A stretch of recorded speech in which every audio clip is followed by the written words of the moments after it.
When I bought the Ozlo Sleepbuds, I had high hopes that they would be comfortable to use in bed and block out noise well. There's been a lot of fanfare about them being made by former Bose engineers. They're significantly smaller than standard Bluetooth headphones, and as well as having noise masking sounds on the app, you can stream your own music or video. So in theory, all the stars seem to align. Personally, when I spend £299 on headphones that I'll only use in the bedroom, I feel it's fair to have expectations of some serious quality. For twice the price of the Soundcore Sleep A20, which I also reviewed recently, they needed to be pretty special, and I will compare the two from time to time in this video. After using the Ozlo on many nights in the last couple of months, I have been impressed by how comfortable they are. And as you'll see later in some of the tests that I did, they're also capable of blocking out a lot of noise. However, they're also occasionally quite frustrating to use. But let's start at the beginning and take a closer look at the earbuds. The Ozlo Sleepbuds come in a sleek package with a carry case and earbuds, instruction manual, charging cable and spare tips. My first impressions were that they looked quite stylish, which was a relief as sleep headphones sometimes look and feel quite cheaply made. I like the design and colours of the case, the satisfying slider lid, and the fact that there are magnetic pins to stop the earbuds falling out. The case is quite large though, so it's less pocket friendly than the AirPods Pro 2 or Soundcore Sleep A20 for example. The earbuds are very small and ergonomically designed to sit securely inside the ear canal. They have a small solid body and a soft silicone outer layer. I really like how soft and flexible the material is, and I don't notice the wing at all when I lie on my side. There are 4 tip and wing sizes, which is great as it makes it more likely you'll get a tight seal and comfortable fit. I found it very easy to change the tips, even with my big sausage fingers, and there are sizes that have fit both me and my partner well. Interestingly, the Philips Cocoon and A20s also have interchangeable wings and tips. The Cocoon have smaller tips, but the fixed cable makes them less comfortable for me. The A20s and Ozlo are similar in size, but the Ozlo have a slightly flatter profile. And as you can see here, the internal solid body of the Ozlo, which looks like a tiny teapot, is smaller than the A20s, and that means there's a bit less pressure on my ear when I lie on my side. The earbuds charge in the case with a USB-C cable to connect the case to a USB outlet. Ozlo says they take up to 3 hours to charge, with a whole charge lasting up to 10 hours, and I have found this to be accurate. I also tested them by playing piano music on Spotify for 2 hours at 50% volume on my iPhone, and I ended up with 78% charge in one earbud, 76% in the other, and 89% in the case. In another test, after 2 hours of BBC Earth on YouTube, the earbuds had 76% battery remaining and the case 95%. However, I've also found that the battery of the earbuds drains faster than the A20s when not plugged in. To test that, I didn't use them for a week and recorded the remaining battery life every 24 hours. After 48 hours, the case was down to 77%, and after a week 22%. At least the earbuds still had 100% charge after a week. I then extended the test, and after 2 weeks the earbuds also started to lose battery life. So even though the case holds a decent amount of extra charge, you need to remember to charge both the earbuds and case regularly. One point I do like though is that there are various light patterns on the case, so you know you've put the earbuds in correctly to charge and roughly how much battery life is left in the case. Okay, let's take a look at the Ozlo app now. It's very easy to use and there are some fantastic built-in sleep sounds. However, I do have 1 or 2 gripes. One of my biggest criticisms of the Ozlo is that the Sleepbuds have to be in the case to connect to your device. Even after 3 months, I still sometimes forget to connect before putting them in my ears. On top of that, it can take several seconds to connect. Compared to the A20s and most decent headphones, this feels slow and clunky. Once you do connect, I think the app is smooth and user-friendly. I really like how prominently the battery life and current sleep sound are displayed. At the time of filming, there are 10 sleep sounds to choose from, which are stored in the case and earbuds. So once you've chosen a sleep sound, you can turn your phone off if you want to. My personal favourites are Crimson Cloak and Soar, but the water theme tracks are also really good. If you prefer to stream your own content, you just need to connect and hit play on your chosen music or video player. So compared to the discontinued Bose Sleepbuds, which the Ozlo have evolved from, they're much more flexible. Another criticism is that you can only adjust the volume in the app. There are no controls on the earbuds and you can't use your phone's volume buttons. Even though the volume tap controls of the A20s are fiddly, it's still more convenient than using my phone in the night. There's a useful sleep timer feature, which stops your content or sleep sound after a set time, and then there's the autoplay sleep sound feature. You can either have the built-in sleep sound play when you remove them from the case, which I like using, or you can have it replace your streaming content when the earbuds detect that you've fallen asleep. This feature is currently in beta testing, and it depends on the earbuds knowing that you're actually asleep and not just in bed lying still, and I found it to be a bit hit or miss.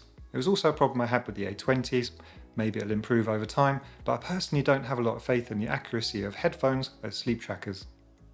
There is a useful alarm function on the app with the flexibility to select alarms for individual or multiple days of the week.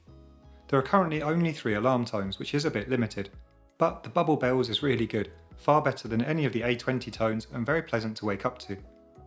Conveniently, if you're listening to a sleep sound, the alarm will work with your phone off as there's a clock in the case. Just be aware that if you use your phone alarm, it plays through the phone and not the earbuds. After using them both a lot, I found that the app for the Ozlo is much easier to use than the app for the A20s.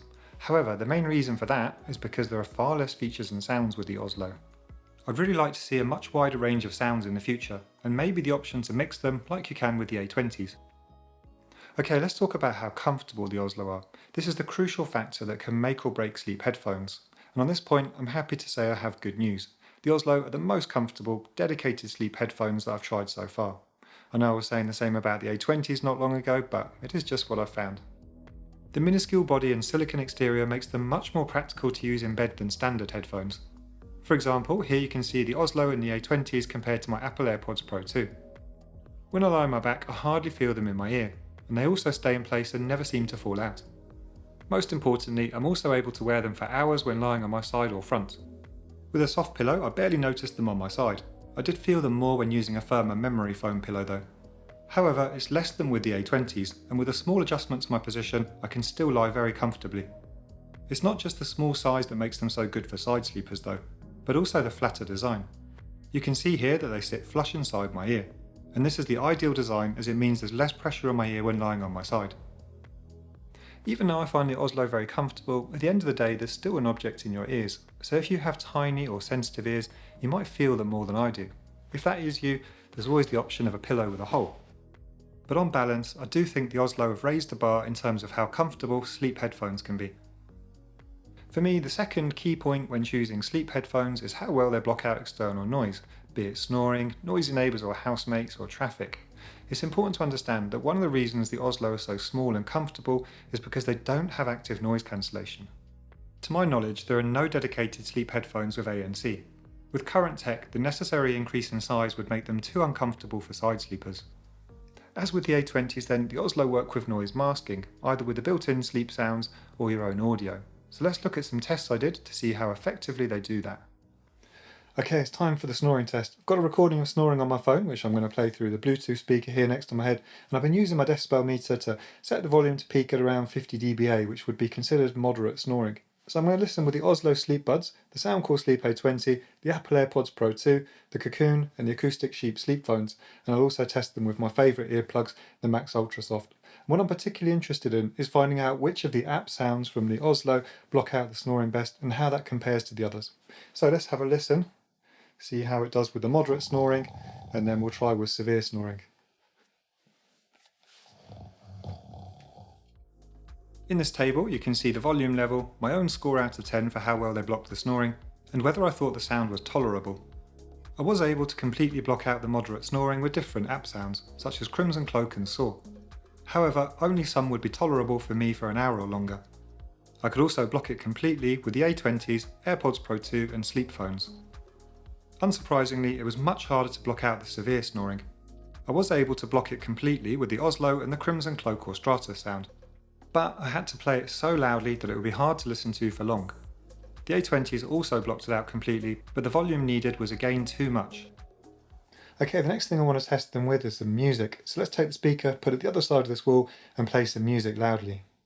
Okay, so you can probably hear that coming through the wall unless you've got the volume turned down on your device or not using headphones. And it's the kind of volume that there's no way I could sleep with that unless I had something blocking it or masking it. So let's go through each of these again and see if I can get rid of that noise. I was able to totally block out the music with various Ozlo sleep sounds.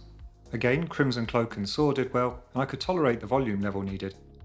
The A20s, AirPods and sleep phones could also block it out, with the earplugs coming close. Please keep in mind that these are subjective scores based on one person. There's no guarantee that you'd have the same results. So the Ozlo clearly do a really good job of blocking out external noise, but how do they actually sound? Well, I have to admit, I was a bit disappointed at first in the lack of bass. It's very noticeable when I listen to music, listen to pink or brown noise, or watch videos. And that's one of the two main reasons I don't think the Ozlo are a good choice for daytime use. However, it's not all bad news. The mids and highs are very clear, and I found that podcasts and meditations, as well as the built-in sleep sounds, sound really good through them. And interestingly, the reduced bass makes the sleep sounds more tolerable at higher volume levels than the A20s or many normal headphones. Even though the A20s have more bass, I personally think the Ozlo have a higher quality sound overall. The water-themed sleep sounds, for example, are more realistic and much more soothing and pleasant to listen to, especially at louder volume levels. So for gentle noise masking sleep sounds, relaxation apps or podcasts, I think they're great. But for watching or listening to anything where bass is a big part of the experience, not so great. As for the noise isolation, they're similar to the A20s. Even with the volume turned up, my partner can't hear anything, so they do work well for private listening. So as well as the lack of bass, the other main reason I wouldn't use the Ozlo outside of the bedroom is the way that the dual Bluetooth connection works. As I understand it, your device connects to the case via Bluetooth, and then the case connects to the Sleepbuds via Bluetooth Low Energy. I believe the main reason for this is because it allows a smaller battery that will still last all night, and because modern phones don't typically support low energy audio. The practical reality is that if you're streaming your own content, the Sleepbuds and audio device both need to be within a few meters of the case. And that means that every time I use the bathroom or go to the kitchen to get a drink, the earbuds cut out when I'm listening to my own content unless I carry both the phone and case with me.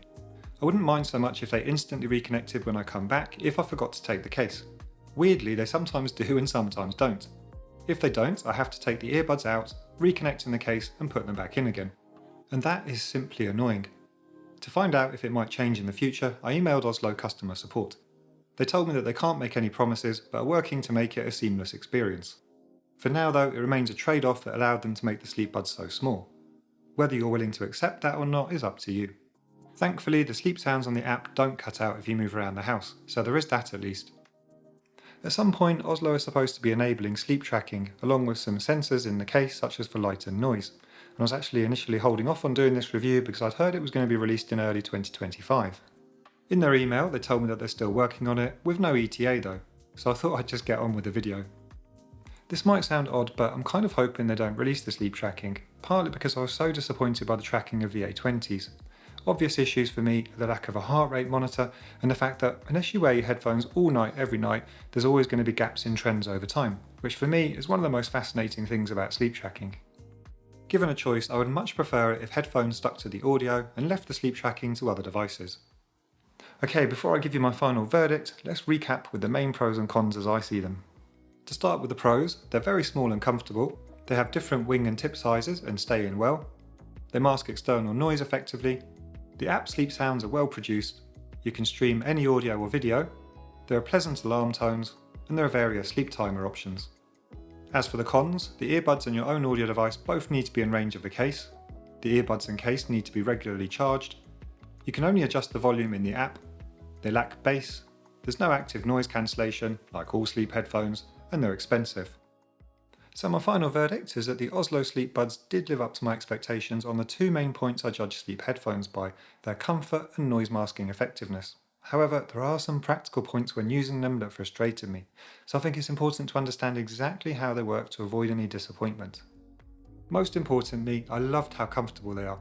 As a predominantly side sleeper myself, it's rare that I can wear headphones in bed for as long as I can with the Ozlo. In my tests, they mask both snoring and music really well, which I was very happy about. I've also found that they can mask traffic, talking and television effectively too. They do lack bass though, even compared to the Soundcore Sleep A20. However, that also makes the sleep sounds easier on the ear with the volume turned up, which I needed to do to block out loud snoring. The main issues for me revolve around the connectivity. It's annoying when you forget that the earbuds needed to be in the case to connect, and inconvenient that you often need to carry your phone and case with you if you go to another room while streaming your own content. So personally, I wouldn't recommend getting the Ozlo if you are hoping to use them during the daytime or outside as well. But for sleep headphones, which is what they're intended for, I think they're very, very good despite all of my criticisms. And I definitely prefer the audio quality compared to the A20s, sleep phones, Cocoon and the many budget headbands I've tried. Having said that, if you're on a very tight budget, I'm not sure I'd recommend saving hard just to get the Ozlo. For half the price, the A20s are also good and don't have the same connectivity quirks. Now if you'd like to find out more about other sleep headphones I've reviewed, take a look at these videos, and if you have any questions about the Ozlo Sleepbuds, pop them in the comments below and I'll do my best to answer. Thanks for watching this one, sleep well.